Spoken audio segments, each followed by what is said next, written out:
Oi lads, welcome to FIFA 18, where we're going to be starting a new manager career mode and taking control of the one, the only, Tottenham Hotspur, out of England. Now, when we're looking to decide what manager you're going to pick, you want to go for someone that really captures your kind of look. So, the look I kind of give myself would definitely be that of the last choice for manager, kind of that Mandela look. Now, we're obviously going to want to name him something really cool, something professional. So, the only real choice when thinking of that is obviously the lad. Now, what am I going to be doing here, you ask? We're going to be playing on World Class. I'm too shit to play on Legendary, so yeah, there's that. Regular half-lengths, but we're going to be using Sterling. We're going to download the latest squads. Now, we do want the European competition, as many of you may know. The Spurs did, in fact, qualify for Champions League play this season, and then we're actually going to go ahead and try and set up something that looks a lot like, or as close to as I can possibly get, the real groups in the real tournament. So I'm going to do that, and I'll see you later.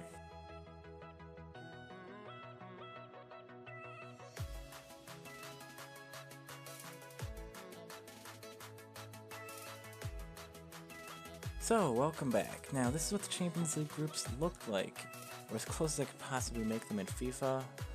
All the teams here are going to be accurate with the exception of Hoffenheim, OGC Nice, and then Copenhagen. And with that settled, let's get right into it. Alright, so we're going to do a preseason tournament, I think, but we're going to pick one, probably one that's kind of easy because they're all worth about the same, and I just like to kind of sim the games and then win because I don't want to play preseason games, if that makes any sense. Taking a look at our objectives for this season, we got to maintain a profit margin of 132 million. That is quite a sum of money, but we can probably do it. As far as youth development goes, I want to sign 3 players younger than 20 years old with a potential greater than the players currently in the same position.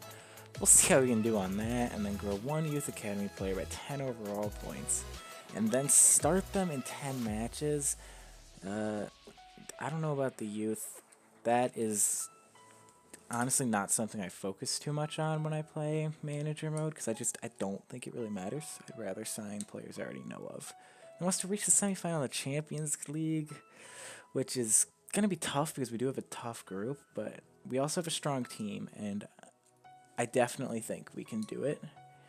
And then they want us to finish in a Champions League place, and then win the FA Cup, which is a lot to ask, I think, to win the FA Cup. And then within 2 seasons, they want us to win the title, which I actually think is doable this season, but we'll see how it goes. Anyway, we're going to take a look at the scouting report. I don't know what the Global Scouting Network is looking for exactly, but they found us Gabriel Jesus, but he's not exactly who I'm interested in right now. The only man I'm interested in, honestly, is going to be someone many Spurs fans would already know. They've had him before. He left us a while back, and I'm interested in bringing him back. His name's, as you may recall, Gareth Bale. Ring any bells to any Spurs fans? Yeah, well, he's going to be our main transfer target this season, and he's getting on the short list immediately. But in order to bring Gareth Bale back to Tottenham, we're going to need to do a bit of work on our squad. Basically, we need to raise the funds to secure a move for Gareth all the way back here to North London. But we also want to keep a lot of our key players because I'd like to keep it somewhat realistic to the real team sheet. So we're going to go through my team squad here and just kind of list some players I don't want.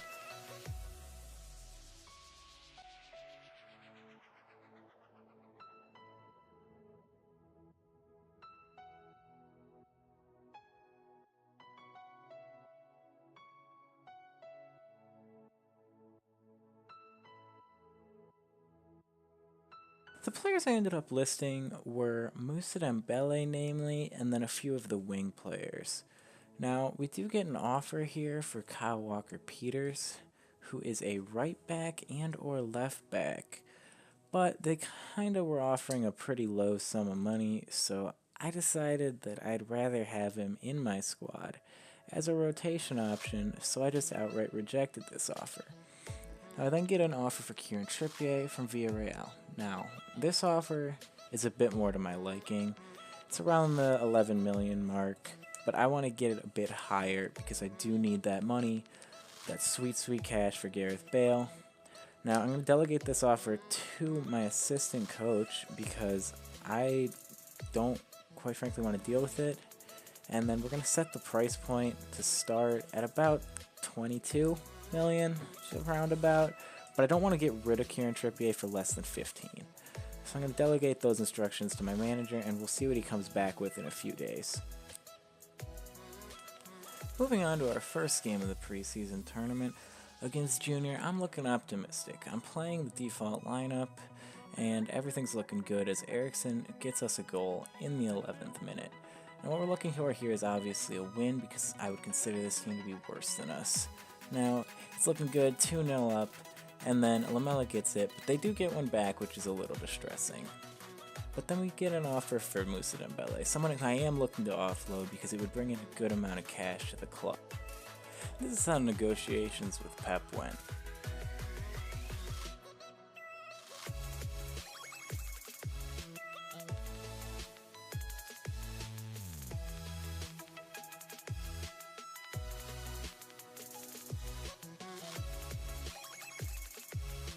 So Man City were willing to agree on a $26 million price tag for the man Moussa Dembele.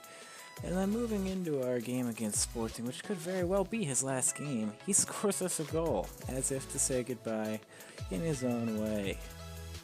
A few days after the game, we get word back from our assistant manager on that Kieran Trippier deal with Villarreal. He says they've agreed on a $15.5 million deal for the lad, and that I have to now okay the deal, which I am willing to take because I think that's a fair amount for the player.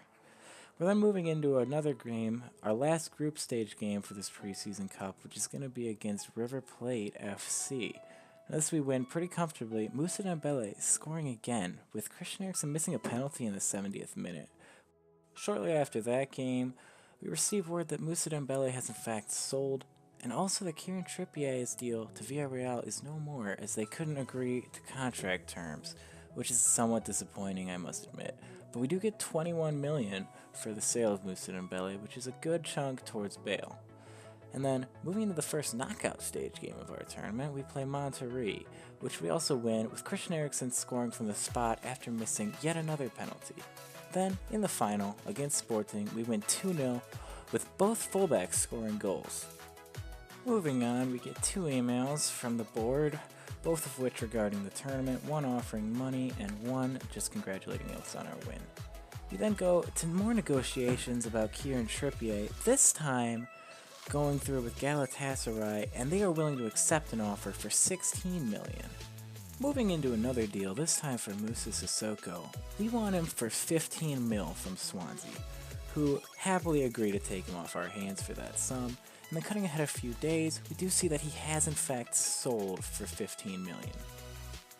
After the sale, once we take a look at our finances, we can finally see that we probably have enough money to afford Gareth Bale, so we get into talks with Real Madrid immediately.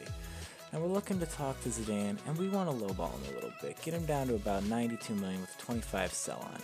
And surprisingly, they accept the offer. So I go in, check his wage. It's a lot, but we have enough. So I go immediately into negotiations. Now he's going to be crucial to our team, so we want him around as long as we can. 5 years. No release clause. We don't really care. So he wants 360 million, which is a bit of a raise with some bonuses that I really don't want to give him because they're 4 appearances, which is a lot. But we finally agree on a term that's a bit higher than I wanted, and then we immediately move on to building our team. We're going to want to look to something that's more like a 4-3-3, but I like to play with forwards rather than wings because I don't really think when I play with wings that they move in enough towards the goal, and they just kind of end up on the edges, so that's what we go with. So I ended up getting an offer for Nkudu. I don't really want to sell for anything less than 12 million, so I delegated that to my assistant manager. And we also got an offer on a loan for Danny Rose, which I thought was pretty bad, so we just rejected that. And then that's it for today, so in the next episode, we'll play our first game of the season away to Newcastle. I will see you guys then. Goodbye.